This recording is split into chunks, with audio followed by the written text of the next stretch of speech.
Anyway, if you don't like my politics, as Roger Waters says, you can fuck off to the bar. I'm going to read a letter from Roger Waters to the president of Ukraine's wife, Olga Zelesky. Olga, when she's not busy being the first lady of Ukraine, is busy doing photo shoots with people like Lanny Leibovitz and Vogue magazine. But when she takes a little bit of time to tweet, this is what she might have written. And Roger starts out, he says, to quote the great John Lennon, "Give peace a chance," 14th September 2022. Roger Waters responds to Miss Olena Zelensky's tweet of the 5th of September. This is the text of Ms. Zelensky's tweet. "It is Russia that invaded Ukraine, destroys cities and kills civilians. Ukrainians defend their land and their children's future. If we give up, we will not exist tomorrow. If Russia gives up, war will be over." With a bit of musical accompaniment, Roger responds. He wrote this open letter to her.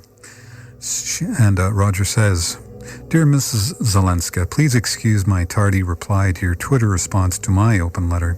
And if you will remember, Roger had actually written an open letter to the Zelenskys, to the Ukrainians, to anybody who wants peace instead of war. "I'm in the middle of a North American tour. I confess I never dreamed you would respond personally. I'm bowled over, so thank you. I note what you say, but I'm fairly sure that giving up just like that is not an option that any side is considering. I feel I'm getting to know you a little. I see that you, like me, trained as an architect, so maybe we have a common interest in building things. That is good because we all need to focus on building something now, and obviously that something is peace in your country. My research leads me to believe that peace in the Ukraine is what the vast majority of the people of Ukraine voted for when they elected your husband as president, and that majority expected him to use his huge mandate to negotiate a settlement between the Ukraine and the Russian Federation that would meet the security needs of both nations and provide a credible alternative to this disastrous war. I believe even after hostilities began last April, 2 months into the war, such a settlement was on the table. It was in Istanbul, wasn't it? What happened? You were so close to a ceasefire. I smell interference from Washington. I'm quite prepared to be wrong, of course, but in my experience, if it smells like fish and looks fishy, it's probably what passes for foreign policy in Washington, D.C. Anyway, it's all water under the bridge now.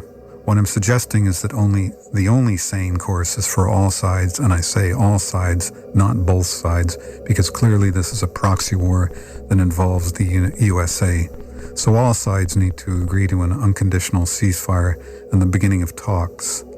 I, for one, Olena, will continue to bang the drum of peace, however unpopular that may be in these bellicose times. The mainstream media in the West seems intent on encouraging public support for escalation of the proxy war between the USA and the Russian Federation that is raging in the Ukraine, even to the point of contemplating playing nuclear chicken. Wow, how very irresponsible of the gentlemen of the press. Back in 1962, we faced a similarly deadly situation in the Caribbean. It was called the Cuban Missile Crisis.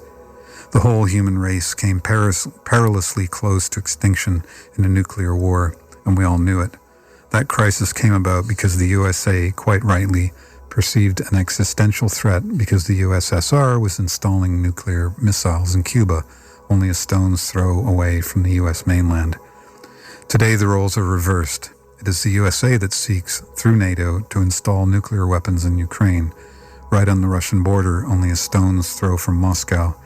And the Russian Federation perceives that as an existential threat. So Ukraine has become today's Cuba. That we all survived the Cuban Missile Crisis in 1962, if only just barely, can be partially explained by two things that happened. The first, and probably most important thing, was that unlike in this current crisis, in 1962 the presidents of the USSR and the USA, Nikita Khrushchev and John F. Kennedy, spoke to one another repeatedly, soberly, politely, and respectfully on the telephone. The second thing was just as crucial and as fascinating, and also, at least in the West, very little known. It is the story of a Russian hero, Vasily Alexandrovich Arkhipov, Russian, blah, blah, blah. He was born in January 1926, was a Soviet naval officer credited with preventing a Soviet nuclear launch during the Cuban Missile Crisis. Such an attack likely would have caused a major global thermonuclear response, and I probably wouldn't be talking to you right now, and you probably wouldn't be listening. As Flotilla Chief of Staff and second in command of the diesel-powered submarine B-59, Arkhipov refused to authorize the captain and the political officer's use of nuclear torpedoes against the United States Navy, a decision which required the agreement of all three senior officers. After his death, Arkhipov has been widely recognized as someone who had saved the world with his actions.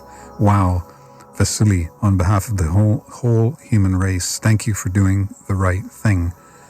I've literally just now this morning received an email from MAPA, Massachusetts Peace Action, reminding me that back in 1962, the two presidents resolved the crisis by compromising. Khrushchev agreed to remove the Russian missiles from Cuba, and as a quid pro quo, Kennedy agreed to remove American missiles from Turkey. They spoke, they compromised, job done. It's called diplomacy. What has happened to diplomacy? Why doesn't President Biden do the right thing and speak to President Putin? Why have the powers that be in the USA steadfastly refused to address Russian concerns vis-a-vis the potential existential threat of a fully fledged nuclear-armed Ukraine joining NATO on Russia's doorstep? Though you and I, Mrs. Zelesky, are still trying to communicate to promote peace, albeit through the desperately unhelpful fog of partisan propaganda, every day more Ukrainian and Russian lives are tragically lost.